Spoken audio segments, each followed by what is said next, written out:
council has decided. And welcome back, everybody. I'm Scott. Here are the bricks. Let's go through review. And today we have the requested Sebulba Podracer, which is one out of a three-piece combo set from the Mos Espa Podracer 7171 from LEGO Star Wars. Released in 1999, it only ran to about 2000, just in time for Phantom Menace, which this is basically based off of.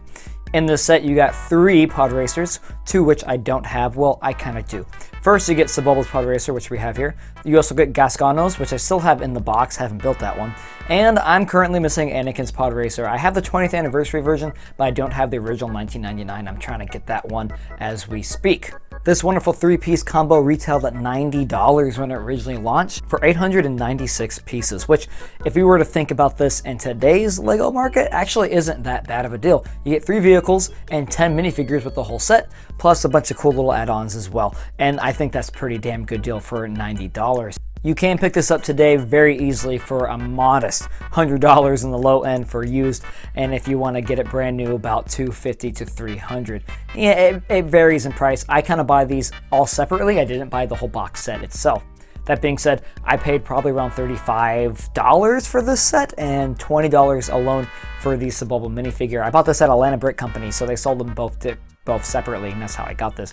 Gascono probably cost me about $30, probably $40, because he was still in the box. And again, haven't found Anakin. Haven't found an Anakin that's decently priced, and that's kind of annoying. Luckily, the set did get a remake in 2011-2012 with set number 7962, Sebulba's and Anakin's Podracer. Sorry, Gascono, you didn't make the cut. But that's a sacrifice worth it, because honestly, that set sold its soul to look as good as it does. I think it looks fantastic. I don't own it, I want to get it, and it's a wonderful facelift that takes LEGO from the classic era and ushers it into the modern era with just wonderful building techniques and all around just really great design. But we're going to get straight into the Sebulba one right here. Now, this set originally did only come with 10 figures, and a lot of that is buildable figures, but we're only going to look at Sebulba in this one. And with that being said, we're going to go straight into that. Let's look at this minifigure. And well, here's everybody's favorite Doug, Sebulba, in his first and happily his last appearance. Because boy, this thing is a piece of shit. I would even call this a minifigure because it basically is just one entire molded figure. That being said, he does have some wonderful detail that actually looks just like Sebulba, and I really like the whole head sculpt and the back sculpt, which is fantastic, but not really crazy about the rest of this. I don't even want to say it's anatomically correct. I don't think it is. So his arms are extremely elongated, which makes you feel very uncomfortable, and his legs are actually just kind of put together like that in one pair, so it's like one leg. Not really a fan of it. He can click on the hinge plates, and he can click onto a Lego brick with his feet. Other than that, no other playability. I don't even want to call him a actual minifigure because he's kind of a stain on that name. He's just his own entity. He is exclusive to the set, was never released again in this way, happily. 2012, you saw a way better version. And I don't know why they just didn't go with the Watto route with that same year and just kind of go with that. I don't know why they did this. But anyway, that's it for minifigures. Oh, well, there's a pit droid, but I don't have it. The set that I got this was used, so it wasn't included. Every Podracer had a pit droid, and I don't got it. Maybe I'll build it. Who knows? Okay, let's go to the set. And here we have it, the meat and potatoes, Sebulba's Podracer, which, in my opinion, disclaimer, is the coolest Podracer in all of Phantom Menace. You can fight me on it. I don't think any of them can compare to Sebulba's intimidation, the badassery, the color scheme, the design. It all screams out awesome and is my personal favorite Podracer from the film. I think the only one that can top this or get close to it is, I want to say his name was, it wasn't Quasimodo, it's not that, it's Quadrano or Quadrano. Anyway, he had the quad engine one. I thought that was very fucking awesome. The one that blew up and went everywhere. That thing was an awesome Podracer as well, but this one is a more impressive one. And I think LEGO did a wonderful job of bringing all of that awesomery to LEGO form, especially in the classic LEGO era. You have wonderful color design, wonderful build design, and a wonderful detail for what it is. I think it's just a fantastic Podracer all around.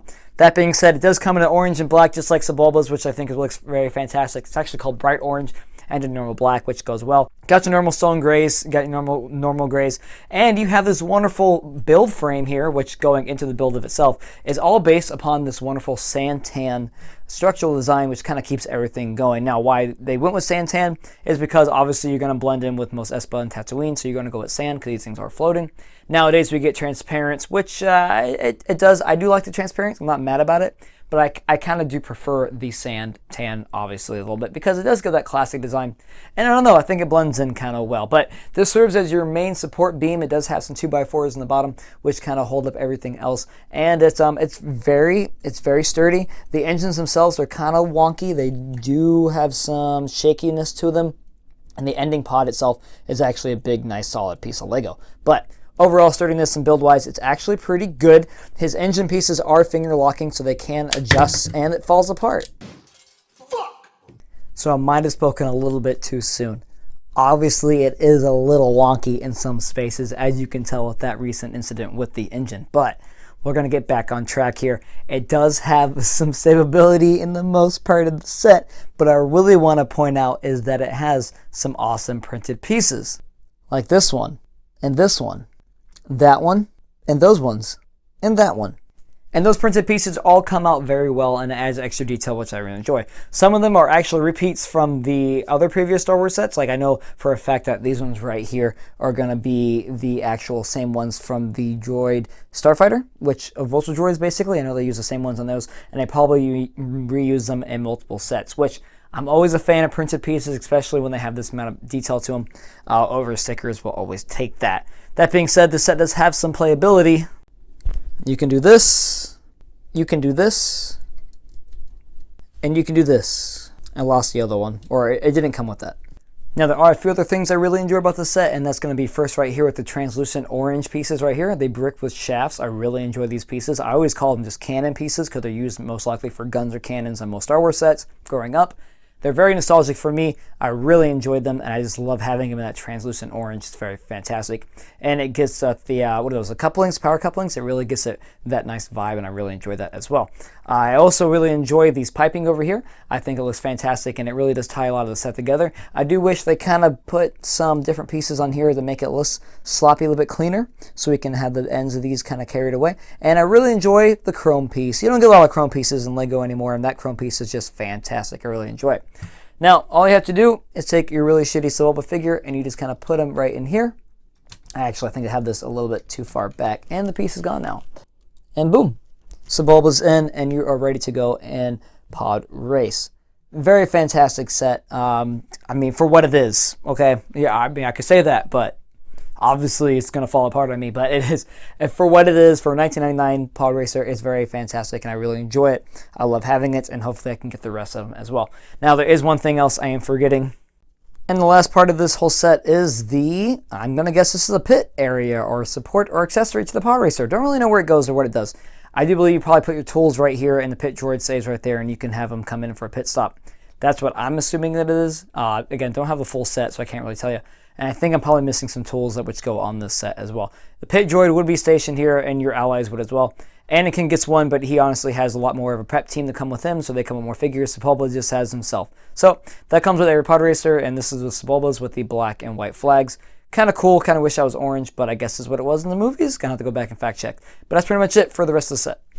Well, that pretty much wraps up our review today of Sebulbas Pod Racer from the LEGO Star Wars Mos Espa Pod Race set 7171 from 1999. This set alone is probably one of the most standouts from the actual three, and I think it's a very cool classic LEGO Star Wars design pod racer. It really captures Sebulba's Pod Racer from the film, especially for being as old as it is, and with using older build techniques and styles, I still think it looks fantastic for its day and age, and you gotta respect it for where it came from. It's a LEGO classic era design.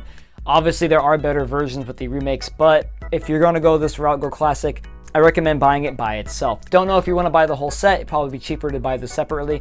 Pick and choose which Pod Racer you want. But I do think this is wonderful for any LEGO collector, any LEGO Star Wars collector fan, any fan of Phantom Menace, or if you just really like this design of Sebulba's Pod Racer, then get it yourself. Alright, I'm Scott. Those are the bricks, and that was review. Thank you guys for enjoying all the content. Really thank you a lot for my last video on the Pit Droid. If you haven't watched it, check it out. It's a great video, and I'm really happy you guys have all enjoyed it, especially all the love it's been getting. And thank you for supporting me as always. And if there's any sets that you want me to review or anything you want to talk about Star Wars related, hit me up, hit the comments, and let me know, and I will get to it. Alright, until next time, thanks.